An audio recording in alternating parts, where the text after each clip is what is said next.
नमस्कार, मैं हूं मेघा वर्मा। सिने आजकल न्यूज में आपका स्वागत है। बुलेटिन का रुख करते हैं कुछ खास खबरों के साथ। चुनावी परिचर्चा के दौरान अभी हम मथुरापुर ग्राम में पहुंचे हैं। बिहार विधानसभा चुनाव को लेकर के गांव-गांव घूम करके हम लोग बतकही के माध्यम से लोगों से यह राय ले रहे हैं कि 15 साल जो हमारे लालू जी रहे, फिर नीतीश कुमार जी रहे, अगला टर्म किसका होगा, आइए हम बात करेंगे।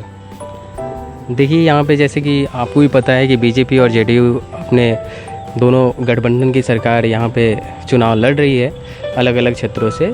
तो जैसा कि हमारा ये रहेगा कि बीजेपी की सरकार हो बेटर होगा हमारे बिहार के लिए, क्योंकि अब हम लोग पिछले 25-30 सालों से देखते आ रहे हैं कि राजद का सरकार रहा, उसके बाद जेडीयू की सरकार आई। तो राजद में तो बिल्कुल ही मतलब शिक्षा का स्तर की बात करें, बेरोजगारी की बात करें तो बहुत हद तक बेकार थी। उसके साथ साथ हम नीतीश जी की बात करें तो नीतीश जी के स्टार्टिंग के जो टर्म्स थे वो बहुत ही अच्छे थे, मतलब वो 5 साल तक बहुत अच्छे काम किए हैं यहाँ बिहार में।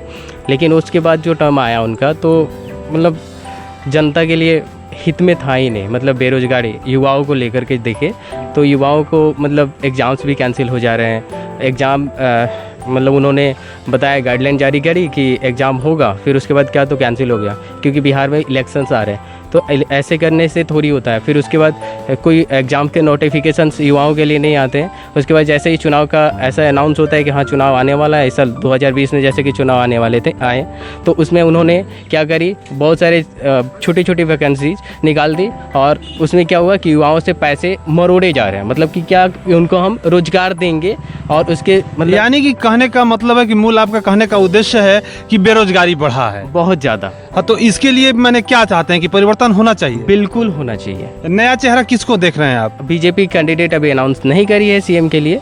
जो अनाउंस उनके मतलब पार्टी हेड जो हैं वो जो भी डिसीजन लेंगे वो बेटर ही लेंगे, और जो डिसीजन लेते हैं उनके अकॉर्डिंग हम लोग चाहेंगे कि वही हमारे बिहार के सीएम हो। यानी कि बीजेपी का डिसीजन आपके लिए सर्वमान्य डिसीजन है। बीजेपी से कोई भी आएगा तो वो अच्छा काम करेगा, आपको विश्वास है? बिल्कुल बिल्कुल पूरा भरोसा है, क्योंकि हम पिछले 10 सालों से, जैसे 10 सालों क्या मतलब ये मोदी जी का जो सेंट्रल में चल रहा है, दूसरा टर्म चल रहा है, वो बेटर पिछले 5 साल भी अच्छा रहा और ये भी अच्छा चल रहा है। तो बेशक बिहार में भी अच्छा ही होगा। तो कोरोना काल के लेकर हम कुछ बात करना चाहेंगे आपसे कि जो कोरोना में जितने लोग भी बाहर से आए थे तो अभी कुछ लोग जा भी रहे हैं और सिचुएशन ऐसा है कि अभी कोरोना बढ़ भी रहा है।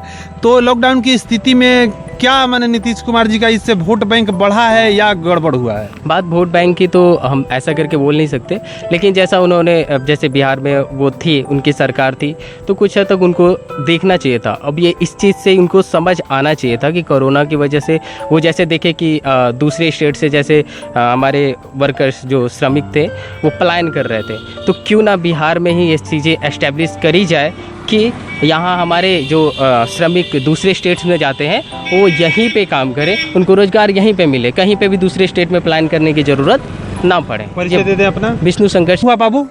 13 साल। अच्छा, मैंने 13 साल उम्र हुआ। अभी तो मैंने बहुत समय बाकी है वोट देने के लिए।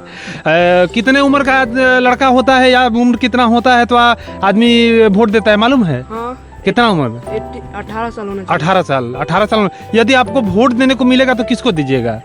हमारा पसंदीदा कैंडिडेट तो ये है, मोदी जी हैं। मोदी जी। मैंने आप भाजपा को चाहते हैं। बाबू कितना उम्र हुआ? 13 साल। 13 साल। यदि वोटिंग करने को मान लीजिए आज बोला जाए कि बाबू तुमको वोट करने का अधिकार दिया जा रहा है तो किसको वोट दोगे? हम बीजेपी की तरफ से नीतीश कुमार को वोट देंगे। अच्छा, तो यानी नीतीश कुमार को वोट देने की इच्छा है। तो नीतीश कुमार क्या माने क्या दिख रहा है, क्या अच्छा है उनके अंदर? वो बहुत सारे अच्छे अच्छे काम किए हैं, शिक्षा के बारे में बहुत आगे बढ़ाए हैं शिक्षा को। तो हमारे गांव के लोग तो कहता है कि रोड सही नहीं है, पानी बिजली की व्यवस्था अच्छा नहीं है, तो क्या माने तुमको कैसे दिखाई दे रहा है कि सब कुछ अच्छा है? कुछ सुधार के साथ नीतीश कुमार फिर से आएंगे तो वो जरा अच्छा हो जाएगा, और चाहेंगे कि हम नीतीश कुमार में कुछ बदलाव आए और वो इन सब चीज़ों पर भी ध्यान दे और उसके बाद फिर नीतीश जी का ही सरकार बने। क्या उम्र कितना है? 13 साल। 13 साल। परिचय दे दो अपना। सत्यम कुमार सिंह, मथुरापुर गाँव। ओके, अब हम बात करेंगे। एक चाचा जी यहाँ पर खड़े हैं, बेसब्री से देख रहे हैं कि हमारा भी बारी आए, तो आइए बात करेंगे। चाचा, कहाँ घर पर और? मथुरापुर। का नाम बा? अवध किशोर। अवध। रहुआ मुख्यमंत्री के रूप में केकरा के देखल चाहतनी? मुख्यमंत्री नया बनेगा वही सही है। अच्छा, तो यानी कि आप भी चाह रहे हैं कि परिवर्तन हो। हाँ। अच्छा, परिवर्तन। तो आप नीतीश कुमार जी से नाराज हैं, इसका मतलब? और नीतीश जी अभी तो कोई काम किए हैं, अभी तो नल चालू नहीं हुआ साल भर से। ओ, आपके यहाँ जो नल जल योजना चल रहा है अभी चालू नहीं हुआ है? नहीं। अच्छा, यानी कि फॉलोअप योजना है आपके हिसाब से? हाँ। तो आप चाहते हैं कि बदलाव हो। हाँ। परिचय दे अपना। और किशोर है। किशोर सिंह। अब हम बात करेंगे, यहाँ पर उपस्थित और भी लोग हैं, उनसे बात करेंगे कि क्या माने इस चुनाव में। अब हम तो ऊपर की बात कर लिए, इसके बाद अब बात करेंगे कि क्षेत्रीय स्तर पर जो नेता हैं, जैसे हमारे आरजेडी से सरोज यादव, उसके बाद बीजेपी से राघवेंद्र प्रताप आए हुए हैं, तो इन लोगों का बीच जो सामंजस्य है, इस विषय पर थोड़ा सा हम चर्चा करेंगे। आइए बाबा रुआ।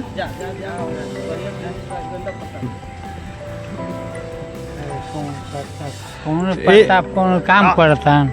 अच्छा, परिचय दिए अपन, का नाम बराउर? राजबलम सिंह। राजबलम सिंह, कहाँ घर? एक जगह घर बथुरा पुआ। अच्छा। पानी जल साल भर से चलता नहीं है, कौन हम लोग वोट नहीं देगा। अच्छा, मैंने आपके हिसाब से वोट मैंने किसी को देने का मन नहीं है। अच्छा, हमारा किसको वोट दीजिएगा? आप क्या चाहते हैं? क्या होगा तो आप वोट दीजिएगा? सब भाई पानी जल चलते नहीं है, व्यवस्था कोनो है नहीं पिए के, तो का नया बनना चाहिए। अच्छा, मैंने नीतीश कुमार जी से आप नाराज हैं? हम नीतीश कुमार से नाराज है, एकदम है कि काहे कि साल भर से पानी नहीं चलता है, कोई लड़का बच्चा का मुंह सूखता है, पानी पीने का मिलता नहीं है, तब काहे का गड़वाया। अच्छा, तो जल नल योजना में जो पानी आपके घर तक अभी तक नहीं पहुंचा है। अच्छा, ठीक है। अभी हम सीने आजकल सीएम इंडिया टीवी से, मैं सोनी कुमार पिंटू, खबरों की हकीकत मनोरंजन के साथ में आप लोग देख रहे थे। अब अगला पड़ाव जो होगा आगे के गांव की ओर चलेंगे हम, तो आइए। धन्यवाद। इस बुलेटिन में फिलहाल इतना ही। आप देखते रहिए सीने आजकल न्यूज। नमस्कार।